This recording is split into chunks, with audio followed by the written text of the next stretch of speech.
All right, everyone. Hello, and welcome to Ted's Ball Talk. Episode number 10 is double digits, Benny. Double digits. Benny's to my right as always. I'm happy to be back. It's been almost a month now. Sorry for the long time without an episode. We've both been really busy and on separate schedules, and finally we're back together in this lovely studio of ours. That's right. Things are happening. That's right. There's not a lot of sports happening in March anyways. So why do we even need to? Okay, buddy. Why do we even need to have episodes in March? Yeah. Nothing important happens in March. Am I right, guys? Yeah. Nope. Huge. NFL offseason, World Baseball Classic, March Madness. Everyone. NBA season's wrapping up. NBA season Hockey wrapping up. That's right. But those aren't balls, so we don't talk about hockey. That's right. It ain't puck talk. If it doesn't have a ball in it, I don't want to hear about it. Patrick Kane, how you doing over there in New York? I don't want to hear about it. That's a good signing. That's a good signing, though. I'll touch on that real quick. I'll touch on that like I'm about to touch on these other balls over here. Let's start with football. How about that transition right there for you? I was good. If only we had a Manscaped sponsorship. Yeah, that's right. That would be good. But, hey, no free ads. No free ads. That's right. All right. Well, let's start. NFL free agency has been hot these past 2 days. You know, I'm a Lions fan, so I'm excited about what they're doing. And I'm telling you, I swear there's no bias in this little segment I'm about to do. I promise. There might be one Lions signing in there, but I promise no bias. I do think it is a top 5 signing. So I'm going to give you my top 5 signings. Benny's going to give you his super intellectual analysis of all these players that he definitely knows a bunch about. So I'm looking at this list. I've heard you mention one name. Hey, man, you know, nothing like...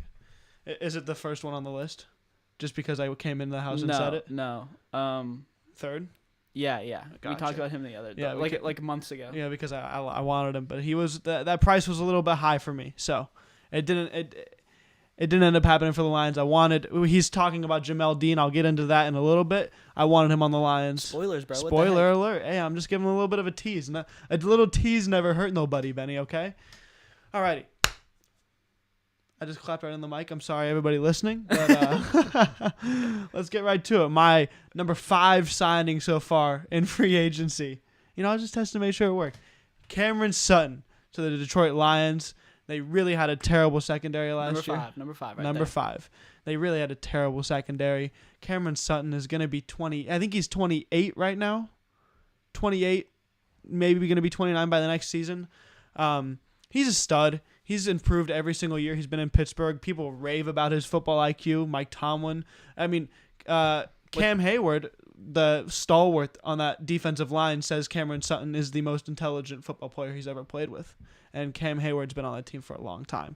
I mean, this guy is top 5 in every single cornerback. I mean, top 10 in every single cornerback category you want him to be top 10 in. I mean, he's proven himself. He's a stud. I'm super excited. And at the price the Lions got him at, $11 million a year. It's a 3-year, $33 million contract. I believe 21.5 guaranteed. I mean, come on. That's such a great signing for that team. And on top of that, they just added Emmanuel Mosley. I mean, he's coming off that torn ACL. He was the cornerback 1 going into this season for the 49ers for the number 1 defense in the NFL. I think what the Lions just did in these past 2 days to their secondary completely changes what they need to draft.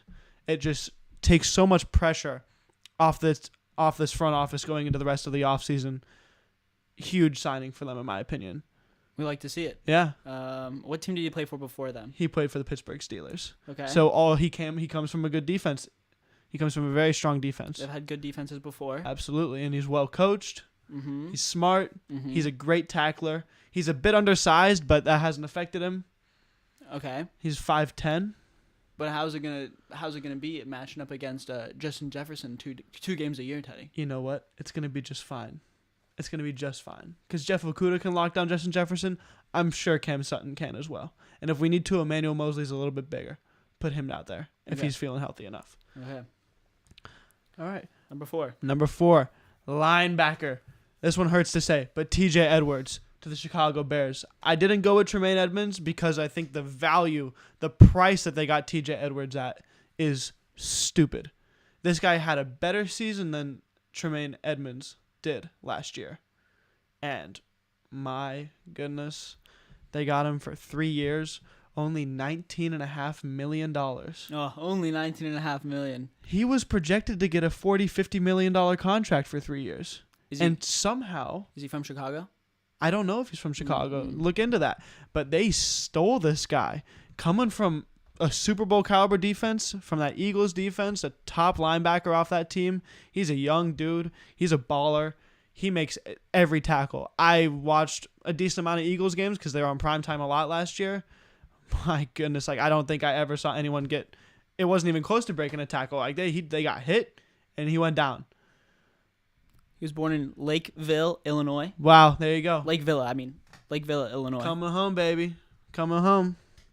The home team signing bonus. There you go. And that's a good linebacking. That's a really strong linebacking core in Chicago now. And I will say, I think that is the team I am most concerned about at this point in the NFC North. With Rodgers gone, who knows what the hell is going on with the Vikings over there? I mean, I'm a little bit scared of the Bears in the future, but still this year I'm feeling confident about the Lions in the North. So really great signing for them at that price point. I mean, come on. Oh, let me just backtrack to Cameron Sutton real quick. The Lions worked this contract out, so this year they've been able to sign a lot more players because they only owe Cameron Sutton $1.5 million for this season. And he took that so they could add more players along with him. So huge shout out to Cam Sutton for that. He wants to be here. He's buying in. I love it. I love it. I love it. I love it. Number 3, Jamel Dean. Stud. He gets the contract he deserved. 4 years, $52 million. I mean, he's an absolute beast over there in corner. It's been a really good defense out there in Tampa Bay for a while. Really good in pass protection. Really good in pass defense. He's been their best corner. One of the top corners. In my opinion, the best corner in free agency this year. So he's really locked down. And I would have liked to have him on the Lions, but at this point in our rebuild, that price is too steep, and it would stop a lot of the gears. We wouldn't have been able to add anybody else, really, if we got Jamel Dean. So I'm happy he's happy in Tampa Bay, gets to stay at home, doesn't have to move his family if he has one. Was he on the Bucks? He was on the Bucks. So he re-signed? Yeah, it's a re-signing. Yeah. All right. And the next one is pretty terrifying because the last thing anybody wants is for Patrick Mahomes to have more time than he already had in the pocket. And they added Jawan Taylor. 4 years, $80 million. He was a pass protector, offensive tackle for the Miami Dolphins prior to this. He was really good, really strong in pass protection. That's his specialty. So Patrick Mahomes is going to get more time in the pocket than he did last year. Good for him. He needs that. Yeah, clearly he needs it. His foot's a little owie, you know. That's right. That's why they did it. I don't know if he's going to be playing on his blind side or not, but either way, wherever they plug him, he's a plug-and-play kind of offensive tackle, and you can put him wherever you want. Nice. They got him at a 4-year, $80 million clip. Like they were showing the offensive line some love. Yeah, you know what? That's my top 2. And then going on to the next one, happened earlier today. Orlando Brown, an absolute stud for the Kansas City Chiefs last year. I see why they got Jawan Taylor. Of course, Orlando Brown's heading to the Cincinnati Bengals to protect Joe Burrow in that rivalry out there in the AFC. Some offensive lines in the 1 and 2. Absolutely. So I think that's huge. Cincinnati, I think everyone's traumatized after seeing what happened to Joe Burrow his rookie year. So any protection you can get to him is great. 4 years, $64 million. I thought he was going to get a little bit more money. So the fact that the Bengals got him at that price point is really good for them. I'm happy for Joe Burrow, and I look forward to seeing this Cincinnati and Kansas City matchup going forward in the coming years because those are great quarterbacks, and it's awesome to watch. Hey, they'll be there. They'll be there for, 15, 20 more years, right? Something like that. We're going to have to watch this for a long time now. There's no way around that those two guys are. Yep. They're pretty good. Whatever division that they play in goes through them. Yeah, absolutely. How about that analogy? Look at that. Whatever division they play in, go through them. Yeah, there you go. Very good one. Woo! There you go. That's what the kind of analysis I like. Let's move on. That's why you got me. That's right. That's why we have Benny here. That's right. He's a man of the people. That's right. He does the analysis for the people. That's right. I do it for the nerds. He does it for the regulars. That's right. The Joe Schmoes. That's right. Another thing that he's not a free agent, but he's been talked about more than any free agent Aaron Rodgers went on the Pat McAfee show today. The man. The man of the hour. The man of the offseason at this point. I mean, wow, I'm so tired of hearing his name. I'm so happy he's out of the NFC North, and I don't think we play them next year. I'd have to double check on that, but it is going to be nice to go through a year without Aaron Rodgers. Because at this point, I'm tired of beating them. Ha ha ha ha. I think that's funny. I don't know the record. 2-0 in the last 2 games. Okay, that's all I care about. That's all I care about. Yeah. So Aaron Rodgers gone. He said he is intended to sign with the New York Jets since Friday, after his darkness retreat, after his whatever the heck this guy does. He claims there was no list. For a while there was a report going out that he handed a list to the Jets and was like, "Get these people, then I'll come to you." And they kind of signed like the entire Packers team, old team, which is funny. Like all their old receivers, Randall Cobb. Did they actually get them? Alan Lazard, Mercedes Lewis, is what I believe. I don't know if they signed Randall Cobb or Mercedes Lewis yet, but they're probably in talks. And I think that's funny because his whole career he complained about not getting enough weapons in Green Bay. And then he goes to the Jets and they get the exact same weapons he's had his whole career there. Hey, that darkness retreat. It made him realize that the guys are the guys, and That's right. he's sticking with them, That's though he doesn't want to be on that team that they're already on, and they didn't really need to move anything. They didn't need to move anything. They could have just if he stayed on that team, he could have had the guys that are the guys. But So yeah, he's wearing a different shade of green now. Mercedes Lewis has to be 60 years old at this point. I feel like that guy's been in the league forever. Hey, you know what they say. I don't know what they say. But good for him. He's got the longevity. He does. Where do you think they're going to finish in the AFC East? Let me run it down for you. Can you tell me who's on who they're? Patriots, Bills, Dolphins, Jets. Very interesting. Stephon Diggs might be on the move, by the way. Really? Yes. Well, and I don't know if you know this, but Juju Smith-Schuster is apparently going to go on the Patriots. No TikToks in that locker room around Bill Belichick, I'll tell you what. Nah, he's going to get Billy in there. Billy's going to be doing the munch. Do you think Bill Belichick's a munch? That's for a different podcast. That's for a different podcast. Okay. That's not ball talk. That's another type of talk. That is not ball talk. That's for sure. Do you think Bill Belichick would ever record a TikTok with Juju Smith-Schuster? Be honest. Yeah, sure. How much would you bet on that? And what do you think the odds would be? How much would I bet? What do you think the betting odds would be? I'll do a sprinkle. You would sprinkle on it? Yeah. What would be the betting odds? Do you think it's plus 1,000 at least? Because I don't see Bill Belichick ever doing a TikTok. So what does plus 1,000 mean? Plus 1,000 is? I think it does 10 times your money. Okay. Nah, it'd be more. It'd be like plus 3,500. Yeah, I'm not a betting expert, by the way. I don't know if plus 1,000 means 10 times your money. I believe that's what I've seen. We live in California, so we don't. Exactly, it's illegal here. It doesn't matter. Save the native preserves. All right, Ted, I like that. Is that what it did? I didn't really pay attention to the prop this year. That's what the ad showed me. Okay, but anyways, going back to the question you asked me. What did I ask? Oh yeah, where are the Jets gonna finish in the AFC East? So I think that they're gonna finish numero uno. They're gonna finish first. Really? Yes, I think so. I don't know. I honestly don't really know why, but I don't know how would you compare the defense of the Jets this year? Really good defense. Okay, so it's good defense. They have the best defense in that division. Okay, best defense in that division. They have. Would you say the best quarterback in that division? No, Josh Allen is better. You think Josh Allen is better? What about Tua? I think Aaron Rodgers is better than Tua. Okay, so they have the second best quarterback in the division, right? And then what do you think about from a running back standpoint? They have the best running back. They got Breece Hall back there. Yeah, he is really good. How does Aaron Rodgers work with good running backs? He had 2 pretty solid running backs in A.J. Dillon and Aaron Jones. And what about Lacy? Eddie Lacy. Big boy Lacy. He was a stud, man. He was running over people like nobody's business. And okay, so he saw the box of donuts in the end zone. Anyways, he was just going full speed for that thing. Sorry. We're getting off topic. I'm trying to make. That's right. All right. Keep making your point. So they got a good running back. They have Garrett Wilson or angry Stephon Diggs.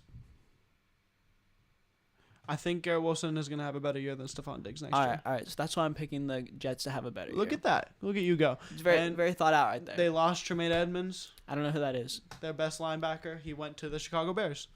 The Bills? Yeah, the Bills' best linebacker went to the Chicago Bears. That guy likes the cold. Yeah, he does. He thrives in it, I guess. He loves it. Ice. Cold to cold. Chilly, man. I think it's less cold in Chicago than Buffalo. I think it is. It's pretty similar. yeah. It's when you lived in Chicago for a year, so you know the conditions out there. Bro, 1 year doesn't mean anything. That's true. That is true. Every year is different, bro. Yeah, I'd agree that I do think the Josh Allen's such a stud though, but I think this move and they still seem like they're going to add a couple more pieces and they have the draft still. I think the Jets are going to end up being the favorites in that division, and I think they win it, especially with if Breece Hall stays healthy. My goodness. I mean, that just takes a bunch of weight off of Aaron Rodgers, so yeah. I'm checking something. And by the way, for the NFC North, let me just say, I think this completely... I'm doing so much Lions talk right now. I feel stupid, but... That's okay. That's who you... It's who I root for, and I'm excited because Aaron Rodgers is out of town, and they're finally making moves in the offseason, and they look good, and they have a competent front office. Lions are the betting favorites to win the NFC North, and it should stay that way and should only get higher because they are building something great right now. I cannot express how amazing this front office has been. Brad Holmes is an absolute stallion. Oh, a stallion at GM. He is so Would you good. call him a lion? Yes. He is a lion. He's out there in the wild on the prowl. Yeah. Attacking his right. his signings, attacking his draft picks. That's right. He's out there. Okay, let's see. He's also a really big fan of these prove it deals, of these low risk, high reward deals, and I like that a lot. So the average temperature in Buffalo Yeah. in 2020 in December last year was 32 degrees. Oof. Okay, Woof. 32 degrees. And then in Chicago it was 30.5. Wow. Wait, Does that take into account wind chill? I guess not. It's just official temperature, huh? What are your sources? Weather. weather.gov. Weather.gov. That's a good one. I approve of that source. That's a good source, Benny. Are you finding anything else interesting about that right there? Or No, I'm just perusing the weather.gov. I'm looking at the cold. In 1983, it was 14.3 degrees in Chicago. Let me just address this real quick in the comment section. Yeah, Jamal Williams out of town. It's sad to see. David Montgomery, though, is an absolute stud, and he's going to go off. He's going to go absolutely off behind that offensive line of the Lions. He's had over 100 yards from utility yards from scrimmage every single year, 1,000 utility yards from scrimmage every single year of his career. With that offensive line, I can only imagine what he's going to do with a top 3 offensive line in the NFL. I'm sad to see Jamal go, though. Montgomery's way more talented, though, and younger. He's only 25 years old. 25, man. I thought he would be like 30. I feel like he's been in the league for a long time. He averages a ton of yards after contact, and he's not going to get contact for like the first 3 yards of each run now with this offensive line. So big things are going to be happening. Swift, I think he stays. He's still our RB2.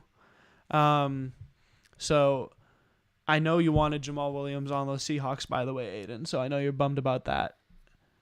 Also, I would say, I guess I'm not going to ask you this question because you're not very familiar with the Saints roster, but the Saints are equally favored to win the NFC as the Lions are, and I don't agree with that. I'm just putting that out there. Here we go. I'm gonna defend the Saints right here. Whoa. All right. Okay. They got Chris Olave. All right. Okay. He's a beast. He had a weird year. He did. They got Michael Thomas. They got Andy Dalton. They got Michael Thomas coming back. Actually, I don't know if that's true or not. He's supposed to be, but who knows with this guy? Yeah. All right. So they got those two. They got 2 great wide receivers, right? Mm-hmm. They got Derek Hart. Yeah. Who's 14 picks. Unproven. He's trying to prove him wrong. He's trying to prove him wrong. Okay. He's trying to prove him wrong, and then they got Alvin Kamara, right? Okay, and then they got Cam Jordan. Okay. Can you believe I know this many players on the Saints right now? I'm actually surprised. I think you misspelled breaking in the. No, I didn't. I didn't misspell breaking, did I? Breaking Damn, news. I spell checked everything except breaking. That's tough. All right. Okay, keep going. Keep naming them. That's as many as I can name. Taysom Hill. Oh, yeah, Taysom Hill, that guy. He'll be a good backup quarterback. Lattimore. Oh yeah, I know that guy. I did spell breaking. The Honey Badger. He's there. I thought he was. I think he's still there. Okay, and so they have a good team, Ted. Is he there, or am I tripping? And then who's their new coach? They got the new coach from the Eagles. I have no idea who their coach is. I don't care about the Saints, honestly. You gotta watch out for them, Teddy. They're coming for the. I heard that the guy in Arizona, that new Eagles coach, apparently he's completely lost that locker room already. Everyone's like on Twitter like, that's a weird dude. Like that guy, like, he apparently he's really weird. But hey, you know what? They said that about Sirianni. Sirianni was a weird dude according to that team when they first got him. So we'll see what happens there. Wow. Yeah. Watch out for them. Watch out for them Saints, Teddy. That's right. All right. I like that you're defending the Saints. Very interesting. I don't think they have as good of a roster as the Detroit Lions. Okay. That's just plain and simple. Sure. No bias. I don't. No bias. I don't really know, so I'll agree with you. I don't really know. Yeah. But I'm super excited about David Montgomery. I'm happy for you. I'm happy that you're excited. Yeah, it's big time. Did you find out anything else about the weather in Chicago versus Buffalo, or is that all you wanted to do? No. Chicago is officially colder than Buffalo, New York. We were just talking about the guy that went from Chicago. We talked about the guy who went from Chicago to Buffalo. How about the guy? And they're both cold places, I know. So I just wanted to check the difference in weather. Yeah, that's it. That's all I had interest in. That and they're around the same, I would say. They are. There's two degrees per year. 2 degrees. What is it? 30 in Chicago, 32 Fahrenheit in Buffalo for the winter. For December. For the month of December. Okay. I feel like that. Football season's in full swing then. Yeah. It's like coming down to that's when you got to play your best football is December. So that's why I picked that month. Look at you go. Yeah. So moving on. Oh, finally done with football. Baseball. That's a ball. We can talk about it. That is a ball, and we are going to talk about it. World Baseball Classic is going on, Ben. We've watched a couple of games. Quijada for Team Venezuela. Fire me up. Take that shirt off, please. Don't wear a shirt ever again on a baseball field. He had one button buttoned. But he had the undershirt, so you couldn't see his belly. I feel like he's got a great belly. If that belly was hanging out over the belt, the chest hair and he was K'ing up the Dominican, my goodness, sign me up. Quijada, Cy Young, sprinkle it. There you go. He's a relief pitcher for the Angels, by the way, so definitely don't bet on him to win the Cy Young in the regular season. But should we do like an in-depth explanation of what happened for people that don't really watch the World Baseball Classic? Yeah, that are more interested in spring training. So the World Baseball Classic is the World Cup for baseball, basically. It happens every 6 years, apparently. Normally it's every 4, I believe, but COVID kind of messed it up a little bit, and it's going on right now. And we're talking about a game. This was the first game of pool play for the Dominican versus Venezuela. And the Dominicans were the heavy favorites to come in and win this competition because they have a team full of absolute studs. And that first game they came out and dropped a dud. Venezuela outplayed them. Venezuela's outplaying everybody right now. They walked through that pool stage. They're playing inspired baseball, some might say. They are, absolutely. And they, by no means, do they have a bad team. Andres Jimenez, Salvador Perez, Jose Altuve. They got some guys on that team. They got some absolute ballers. So, it was a little bit shocking, though. It wasn't really that close. And what we're talking about is in the 8th inning, I believe, Quijada came on the mound with his shirt completely open, but he had an undershirt on, unfortunately. I would want to see that chest and that belly out. That'd be awesome. But he struck out the side, or struck out the last batter at least. I don't remember exactly. I'd have to rewatch the entire inning to remember. Fist pumps everywhere. So many fist pumps. Just swinging his like fist. This. It's like Jordan hitting the final shot against the Jazz. Jumping, swinging his arms. The crowd was going insane because it was being played in Miami. It was awesome. That's what World Baseball Classic is all about, the passion for your country. Unlike the U.S., where the fans have no passion. Drives me insane. Because they actually, yeah, I don't know. They don't got vuvuzelas. They don't got the big clicky things that they wave around over their head. I like those things. Yeah. What are they called again? I don't know what they're called, but they're awesome. The clackers. Big clackers. Yeah. Maybe they're not called big clackers, okay? But they're big things that you spin over your head and they click. They make a clicking noise. But yeah, but also baseball. USA was playing Britain. Okay, USA was playing Britain. So Britain's not known for their good baseball skills. And then. But maybe in the future, but then they played Mexico and nobody showed up for the USA. Yeah, and everybody showed up for Mexico. Was full of Mexico, and a lot of people had big clackers in the stands there. Yeah, but I don't know. I don't know what it's about. I think it's because, but when it comes to like the World Series, people show up and support the World Series teams. Like I think it's just I think there's no national pride, but there's like the local team pride. I think if Team USA was playing in Philadelphia, it would be a completely different story. Oh, yeah, that's probably right. That's probably true. I think Arizona was a bad selection for home field advantage. But maybe that's why they tried to make it not home field advantage. They played the championship in Los Angeles, and there was also... It was all Puerto Rican. At that game, I was at that game, and it was super loud for Puerto Rico, and USA got out to an 8-0 lead, and it was dead silent, and the stadium cleared out. Yeah, I don't know. It was like 5 people rooting for Team USA at the championship in 2017. Maybe baseball isn't America's sport anymore. Ever think about that? It's not America's pastime. It's the American colonies' pastime. The islands surrounding the U.S. What are they called? What are they called? They're like the territories. They're called territories. I think. God, we look so stupid right now. Why? Because we don't know what the islands are called. Yeah. Let's move on from this. What team has your heart? What team have you watched and enjoyed the most so far? I like Team Japan the most. Team Japan's awesome. Because I like the way that every single one of their players swings. They're beautiful. They all have fun swings. They got the high leg kick and they're just like poking the bat out. Their hands are set and they just, it's perfect. They make so much contact. I think it's a very satisfying thing to watch, and it seems like they're all very good at it. Yep.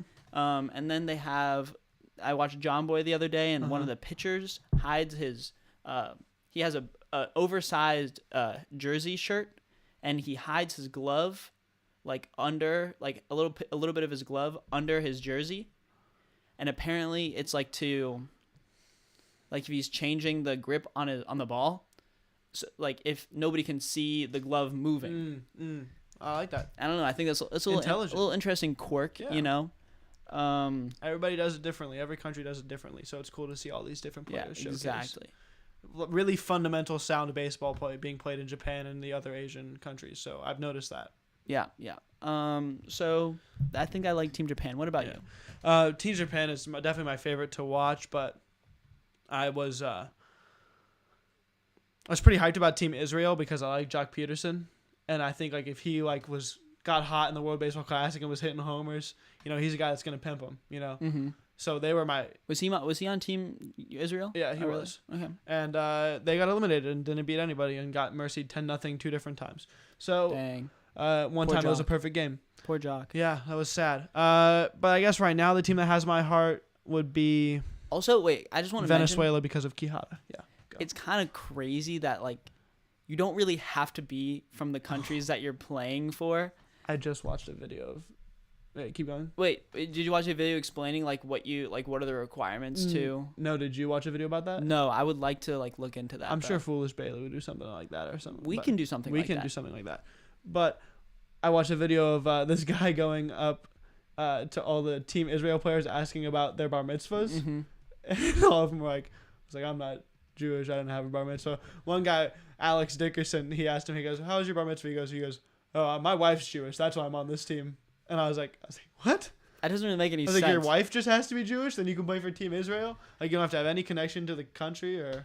Yo, my neighbor is Jewish. Can I join the Team Israel team? But some guys did have bar mitzvahs, and like they were all like sports bar mitzvahs, and some guys actually had sound like they had some really fun bar mitzvahs. Yeah, man. Ian Kinsler, their manager, is not Jewish or from Israel. I don't really understand. I don't understand how that works. But, It's like Mike Piazza being the manager for Team Italy. That's a reach. We'll go into it. I think Even though his last name is Pizza. between now and the next episode, who knows when that will be?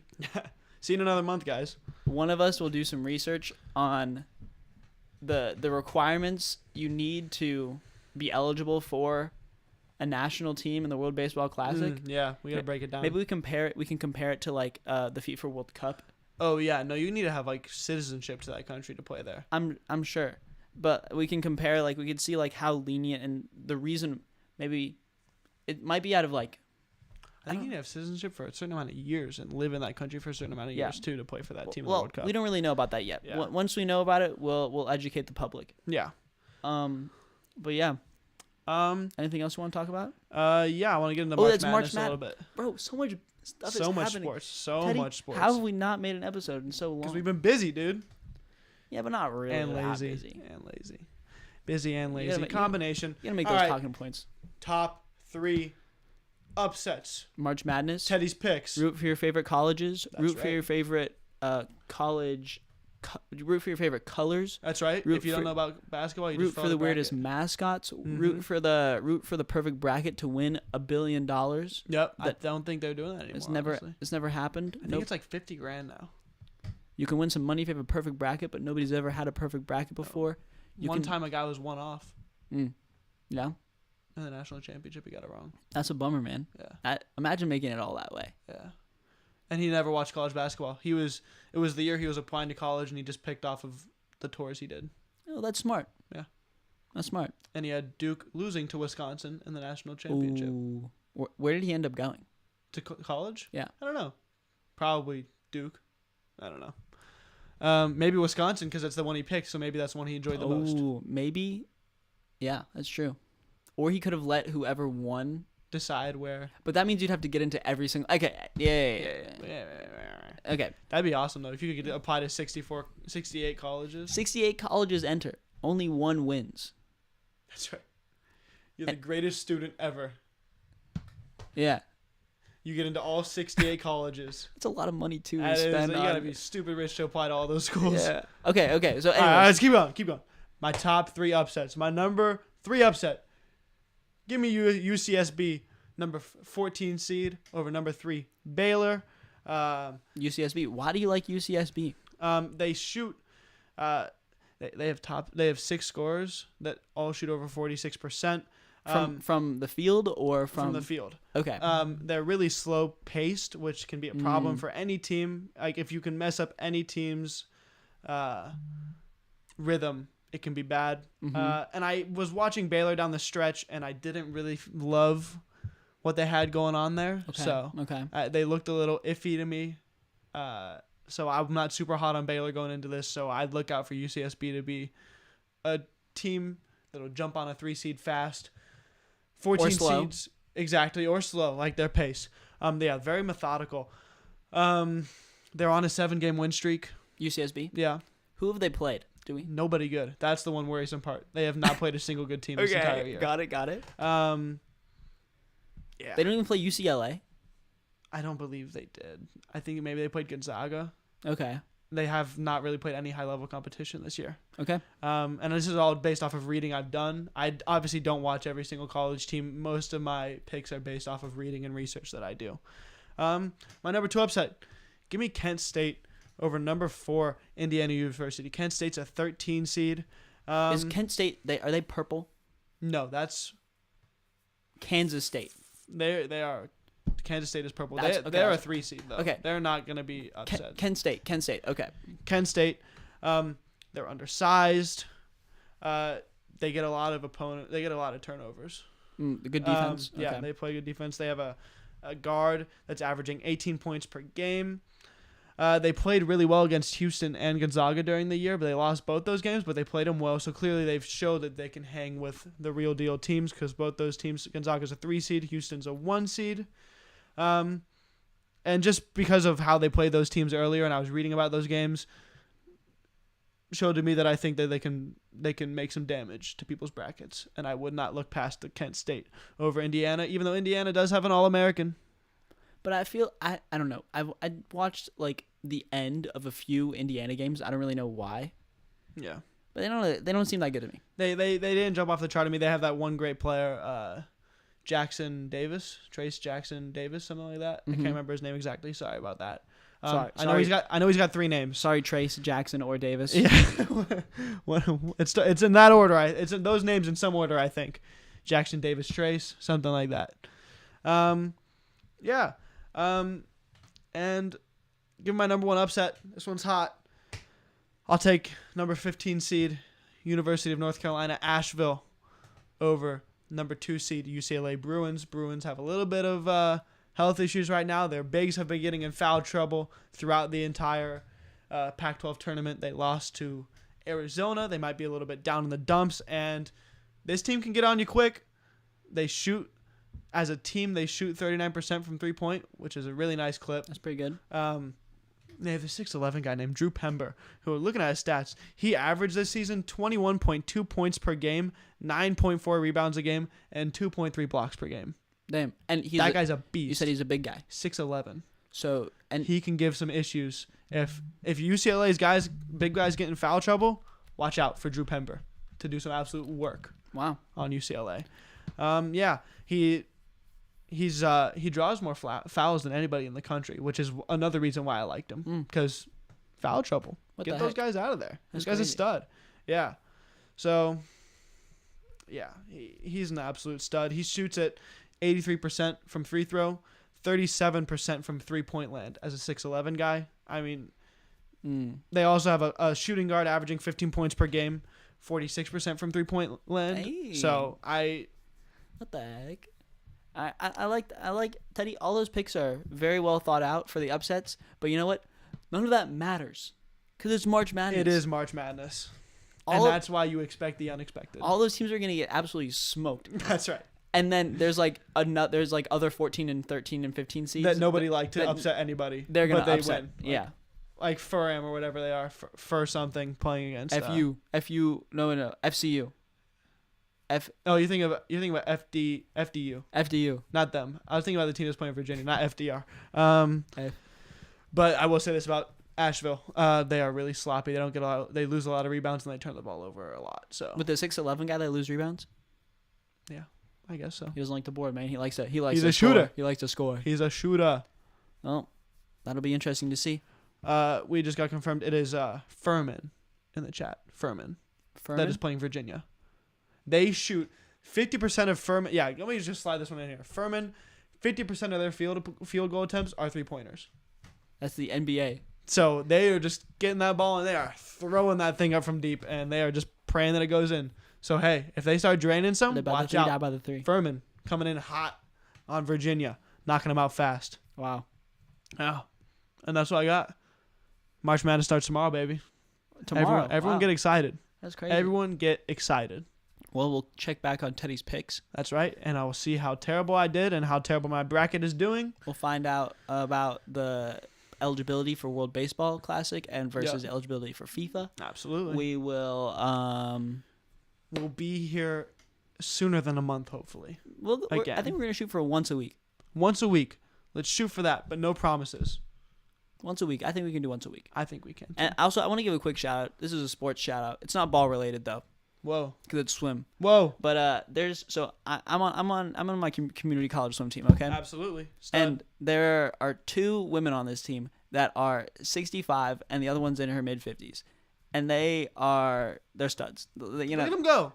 Shout out to them. They inspire me to show up to practice because I look at them and I said, if they can do it, I got to be here. Hell yeah. Good for them. And so, yeah, I just want to shout them out. Thank you, Teddy. This was a great episode. A pleasure being back here. Thank you, everybody that tuned in. I had a blast. I missed it.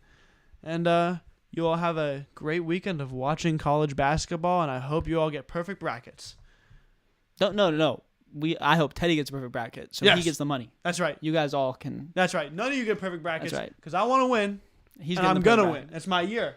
And everybody don't pick Teddy's upsets. Okay, that's right. Yeah, nobody picked these. Fade Teddy. They're sleeper upsets. Fade Teddy. All right. Fade Teddy. All right. I'm fading. Oh, wait. I faded to the exact same transition. What a great ending.